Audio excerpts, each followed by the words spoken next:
ഇനി പ്രജന്റെ സ്വന്തം സ്ഥലത്തേക്ക് നമ്മൾ പോവുകയാണ്. അവിടുത്തെ ഉത്രാടപ്പാച്ചിൽ എങ്ങനെയാണ്? കണ്ണൂരേക്കാണ്. കണ്ണൂർ നഗരത്തിൽ അരുൺ പൂപ്പറമ്പ ഇറങ്ങിയിട്ടുണ്ട് എന്നാണ് ഇപ്പോൾ മനസ്സിലാക്കാൻ കഴിയുന്നത്. അരുൺ, അപ്പൊ നമ്മുടെ കണ്ണൂരിൽ എന്താണ് ഓണത്തിന്റെ കാഴ്ചകൾ? അവിടെ നമുക്കറിയാം മലബാർ ഓണം ഒരു സ്പെഷ്യൽ ഓണമാണ്, അനുജിക്ക് അറിയുന്നത് പോലെ. അതെ, വടക്കൻ കേരളത്തിൽ ഞാൻ കുറച്ചു മുമ്പ് പറയുന്നുണ്ടായിരുന്നു, എല്ലാം വെറൈറ്റിയാണ് വടക്കൻ കേരളത്തിൽ. അത് നമുക്ക് ഏറ്റവും പ്രധാനപ്പെട്ട നമ്മുടെ സദ്യവട്ടത്തിൽ നമ്മൾ ഈ നോൺ വെജ് ഉൾപ്പെടുത്തും എന്നുള്ളതാണ്. അത് ഓണം, വിഷു എന്ന് വേണ്ട എല്ലാ ആഘോഷങ്ങൾക്കും നമുക്ക് നോൺ വെജ് വേണം. പക്ഷേ ഓണത്തിന്റെ ഒരു കളർ നമ്മൾ കുറയ്ക്കുകയില്ല. അപ്പൊ അരുണെ, റെഡിയല്ലേ അവിടെ? എന്താണ് അവിടുത്തെ അവസ്ഥ?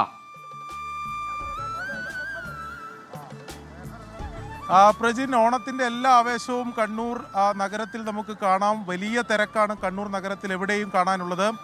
രാവിലെ ഒരു ആശങ്കയായി നഗരത്തിൽ ഉൾപ്പെടെ മഴ പെയ്തിരുന്നു. അപ്പോൾ ഈ കച്ചവടമൊക്കെ കുറച്ച് ആശങ്കയിലായിരുന്നു. പക്ഷേ ഉച്ചയ്ക്ക് ശേഷം ഒരു 2 മണിക്ക് ശേഷം മഴ പൂർണ്ണമായും തന്നെ മാറി നിൽക്കിയിട്ടുണ്ട്. നമുക്ക് ദൃശ്യങ്ങളിൽ കാണാം.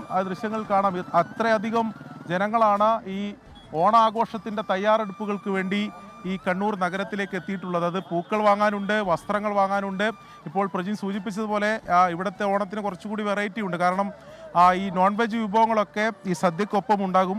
അപ്പോൾ അത്തരം സാധനങ്ങൾക്ക് വാങ്ങുന്നതിന് വേണ്ടി ആൾക്കാർ ഇങ്ങനെ ഒഴുകി എത്തിക്കൊണ്ടിരിക്കുകയാണ്.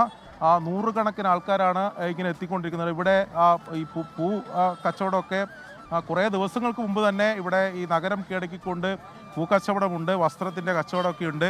നമുക്ക് ഇവരോടൊക്കെ ചോദിക്കാം. ഏട്ടാ, എന്തായി ഓണം? എന്തായി? അടിപൊളിയല്ലേ ഇപ്രാവശ്യം? മഴയെല്ലാം മാറിയില്ലേ? മഴ ചെറിയൊരു ആശങ്ക ഉണ്ടായിരുന്നു. ആശങ്ക ഉണ്ടായിരുന്നു ഉച്ചയ്ക്ക് ശേഷം, പക്ഷെ ഉച്ചയ്ക്ക് ശേഷം മാറി. നോൺ വെജ് ഉണ്ടല്ലോ അല്ലേ? നോൺ വെജ് ഉണ്ട്. അത് കണ്ണൂരുകാർക്ക് നിർബന്ധം. എന്താ, ചിക്കനാണോ അല്ലെങ്കിൽ?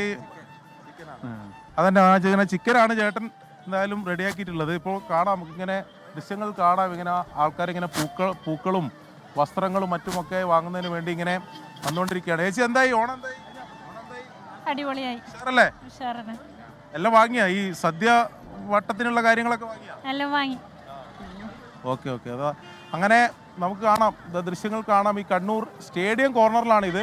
ഇവിടുത്തെ ഈ ഒറ്റ ഫ്രെയിമിൽ ഇത് മൊത്തം ആൾക്കാരുടെ ഒരു ദൃശ്യം കാണിക്കാൻ കഴിയുന്നില്ല എന്നുള്ളൊരു വിഷമമുണ്ട്. നേരത്തെ പ്രജി സൂചിപ്പിച്ച പോലെ ഓണം ഇവിടെ വെറൈറ്റിയാണ്. പക്ഷേ ഓണത്തിൻ്റെ ഏതെങ്കിലും ഒരു തനിമ കുറക്കുന്നില്ല. ഇത് ഇവിടെ പൂക്കൾ വാങ്ങാൻ വന്ന ചില യുവാക്കൾ കൂടിയുണ്ട്. ഓണം അടിപൊളിയല്ലേ? കളറല്ലേ? അടിപൊളി തന്നെ, നല്ല തന്നെ. നാട്ടിലെ ആഘോഷങ്ങളൊക്കെ, ക്ലബ് ആഘോഷങ്ങളൊക്കെ തുടങ്ങി. ഇപ്പം മൊത്തത്തിൽ ഓണപരിപാടിൻ്റെ ഇതിലേക്ക് വന്നു. തയ്യാറെടുപ്പില്ല. വീട്ടിലേക്കാണോ അല്ലെ ക്ലബിന്റെ? ഇത് വീട്ടിലേക്കാ. നാളെ ഇപ്പോൾ ഓണായോണ്ട് മത്സരമൊക്കെ നാട്ടിൽ അതായിട്ട് പോകുന്നുണ്ട്.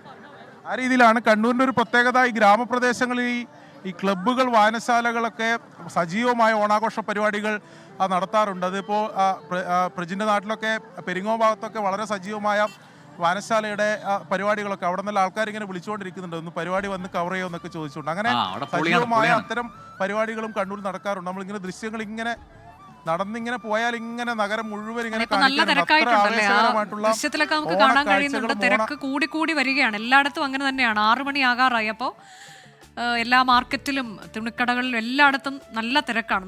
ലോകത്തെവിടെയായാലും ഏത് സമയത്തും 24 വാർത്തകളും ഓഗ്മെന്റഡ് റിയാലിറ്റി പാക്കേജുകളും എക്സ്പ്ലെയിനറുകളും വിശദമായി കാണാൻ ഞങ്ങളുടെ യൂട്യൂബ് ചാനൽ നിങ്ങൾക്ക് സബ്സ്ക്രൈബ് ചെയ്യാം.